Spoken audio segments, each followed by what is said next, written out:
Good morning mga idol. Ito mga manok ko mga idol, pang konsumo mga idol.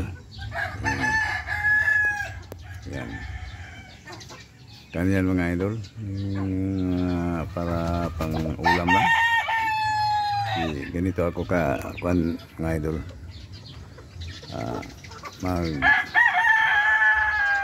alaga ng mga manok.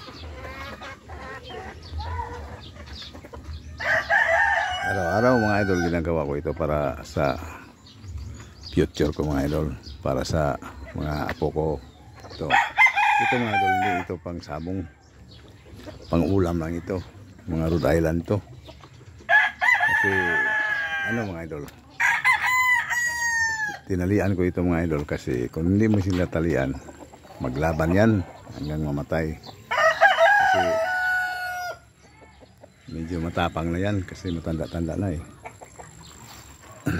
Yan lang ang kuan mga idol ginagawa ko.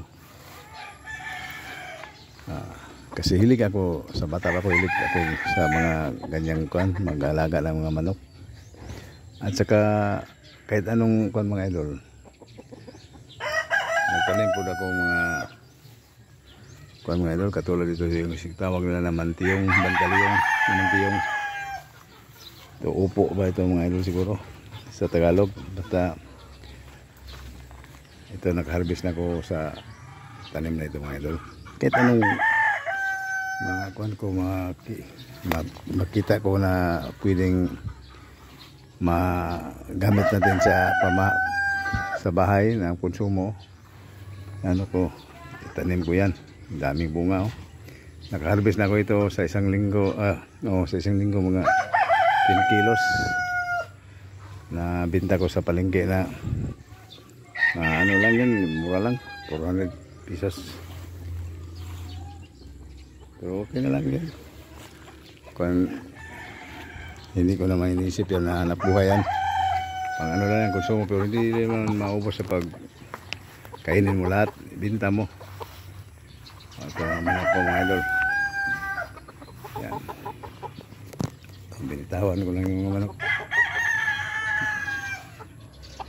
Mayroon akong mga daming kuan, yung mga sisiw. Ito, mayroon pa akong kuan mga idol, yung parang gabi. Kasi kami dito mga idol, ako noon pa, hilig ako sa pananim, kahit ano mga kuan ko, tanim ko, malunggay oh.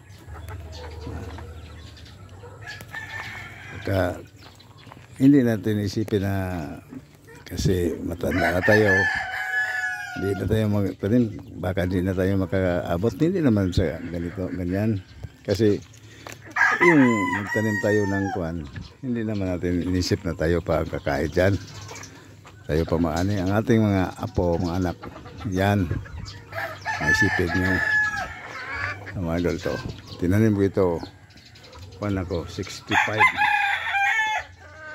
years old. Tapos drought, palagi na ako nakali dito. Basta yung mga dami akong tinanim mga maliit na yung mga drought, tinanim diyan ako mga idol, kasipag. At saka yung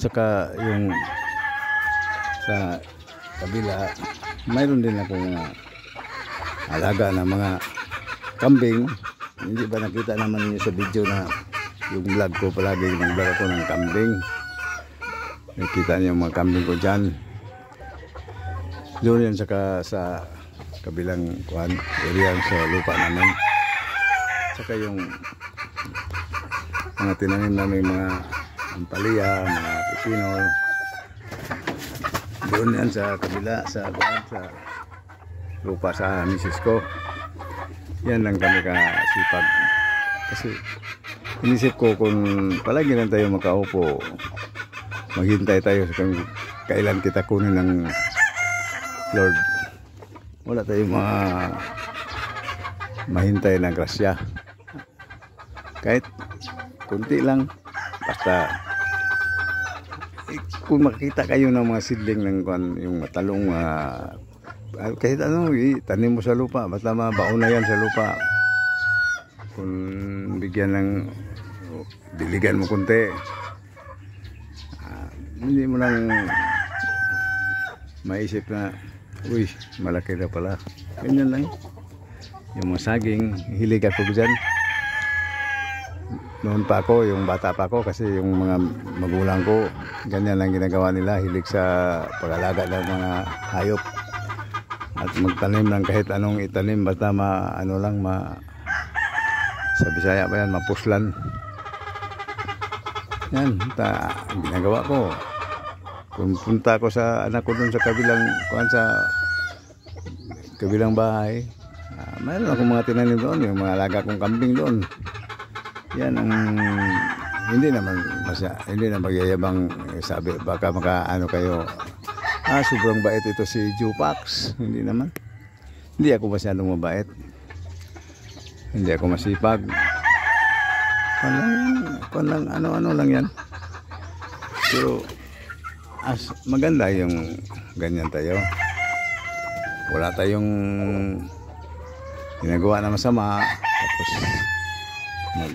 alaga lang tayo mga hayop, mga manok, mga kambing, tanim tayo ng mga kahit anong matanim, basta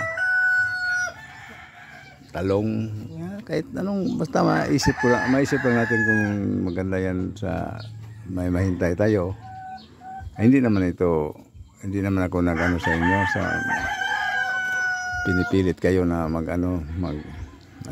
katulad sa akin.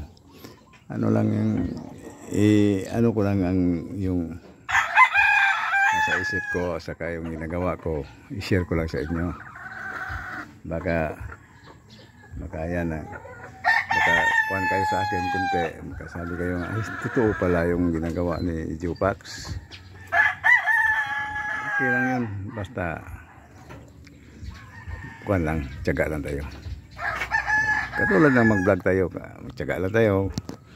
Kahit sabi pa sa kuhan, yung mag-vlog tayo, buti pa magbiyahe tayo ng putpot kasi maka-income tayo ng 100, 200 pesos araw-araw. Pero ito mag-vlog tayo, hindi kayo makaisip na ganyan, sintabos lang yun eh.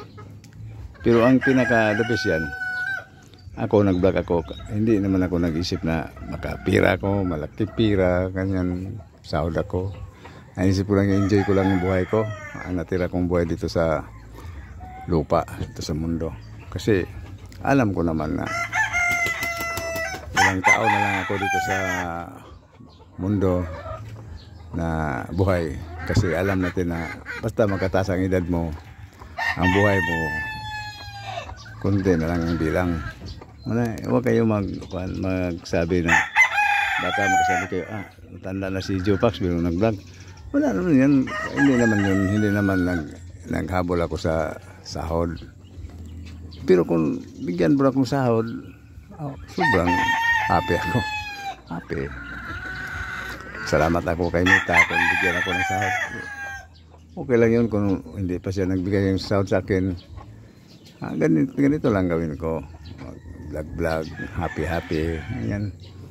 Hindi naman kabayaran ito ng kahit ilang magkanong pira ibigay mo na itong kasaya ko, mag-vlog ako, tapos mag-action ako dyan. Tapos pagkaabot sa bahay, hindi pala kayo matulog, tingnan mong vlog mo, makatawa mo, maka-happy po ka para makadagdag sa buhay mo na pang buhay mo may karugtong pa. Kasi yung mga problema mo, mga kuwan mo mawala eh. Yan lang, ito. Baka sabihin nyo, ay si Jupax nag-vlog, matanda na, naghakuan pa wala yan. Isip mo lang yan, isip lang nyo yan. Kuan lang tayo, happy. Kayo, palagi kayo kamukmuk sa bahay nyo. Kayo bahala, basta ang sabi ko lang sa inyo, dito ang mas ma-enjoy tayo. Enjoy tayong lahat dito. Kailang, salamat.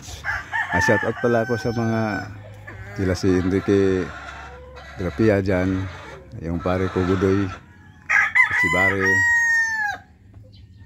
yung mga kuhan ko dyan sa Kang Mating, kaibigan ko dyan, si Rene Flores. Shout out ako sa inyong lahat. Shout out ko sa mga kuhan ko sa Manila, yung mga pinsan ko dyan, mga portes dyan, sa Mindanao, sa Zamboanga. Yan, shout out ako sa inyong lahat, mga portes dyan. Medyo Paxto, yung pinsan nyo sa Manila. Lahat dyan sa ibang bansa, sa mga pinsan ko dyan, kaya hindi naman natin kung mayroon ako ng mga